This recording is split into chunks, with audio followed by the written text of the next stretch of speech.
YouTube, let me introduce you to König Ludwig Hefeweizen Weissbier. It is a beer from the Bavarian region of Germany by the König Ludwig Schloss Brauerei Klausenberg. It is actually a beer brewed by a descendant of King Ludwig III of Bavaria. It actually has a link to the Bavarian royal family pre-German unification in the 1800s, in 1871. It is a Hefeweizen style beer, which you can see here. It's got a nice gratuitous head. There's even still some of the head in the bottle still. It has it's very cloudy, it's unfiltered. It has lots of sediment inside. You can see some particulate inside there from it. It almost takes on a very thick, pulpy orange juice consistency.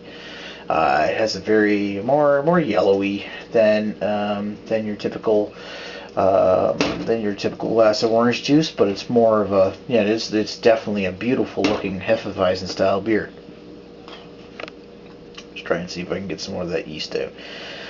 I unfortunately made a slight mistake while trying to record this before, and I'm just redoing it now, so maybe I should be stopping the beer after this one. Anyway, let's take a look. It's got a very nice, you can see that it's got this little pillow, like a pillow of foam on there. Very beautiful looking.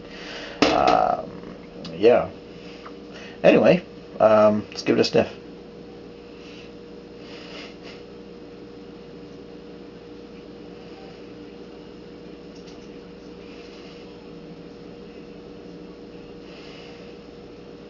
Mild hints of banana and clove. Very mild. Not like an incredible amount of aroma to speak of.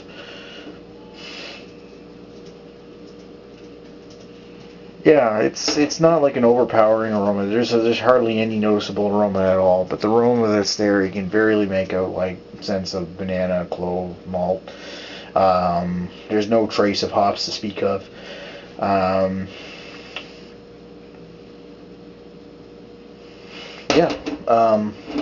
Yeah, there really isn't much of it. It doesn't have a really strong smell. Let's give it a taste.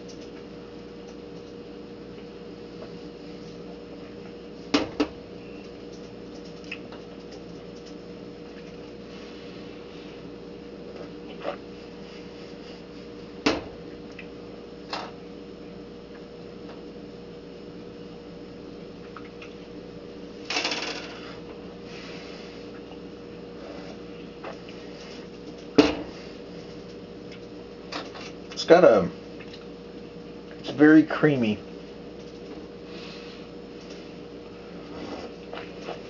A weedy taste. There are very apparent, like it's somewhat apparent, I won't say very, somewhat apparent notes of banana and clove in it. However, it's mainly a creamy, not overpoweringly flavored beer. It's you taste the malt.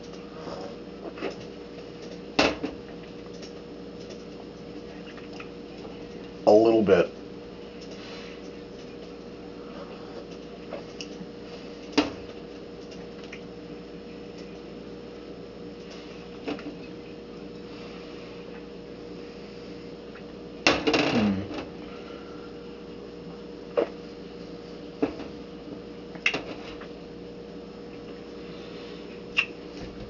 Yeah, it's almost got like a saltiness to the aftertaste. It's not like a bad thing, in my opinion. It's actually really a nice beer. It doesn't have a strong flavor. I mean, there's just like in the smell, there's hints of banana and clove. There's no spices to speak of. There's no hops. It's not bitter. It's creamy. It's more of almost a thicker beer. And that's pretty much due to the amount of sediment and yeast that's still unfiltered within this beer itself. It's as a friend of mine described it, it's almost got like a ham kind of taste to it. Although it's not that quite that as salty as that description would give it. I like it.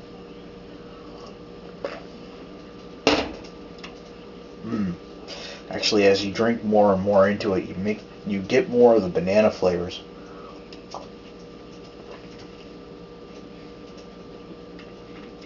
And they become mildly apparent in the center of the mouth. As for mouthfeel, you can see that actually the head's all pretty much gone now. As for mouthfeel, you can feel that it's a nice creamy beer. The carbonation's fine. It's not like chorus or soda pop kind of carbonation.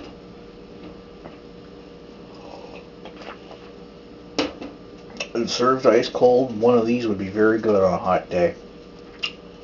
Kind of a light medium body, and it's also very, very refreshing and crisp, I find. Oh yeah, mild, pleasing flavors. I'll have no problem finishing this off. This is one of my favorite, if not the favorite, Hefeweizen beer. Yeah. As you get more and more into it, the flavors of banana kind of start to come out more and more. Clove.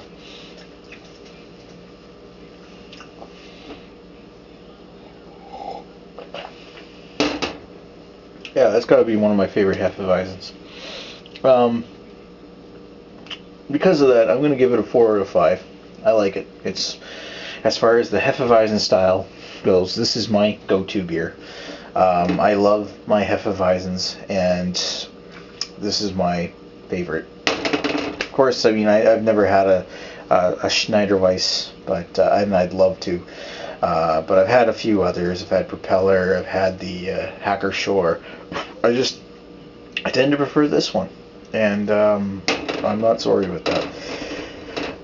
This is my favorite Hef, and I'm gonna give it a 4. It almost gives you like a slight citrusy taste to it. Yeah, so banana, clove, mild citrus, but all flavors are pretty much all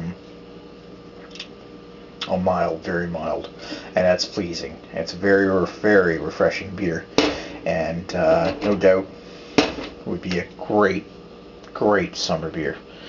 4 out of 5.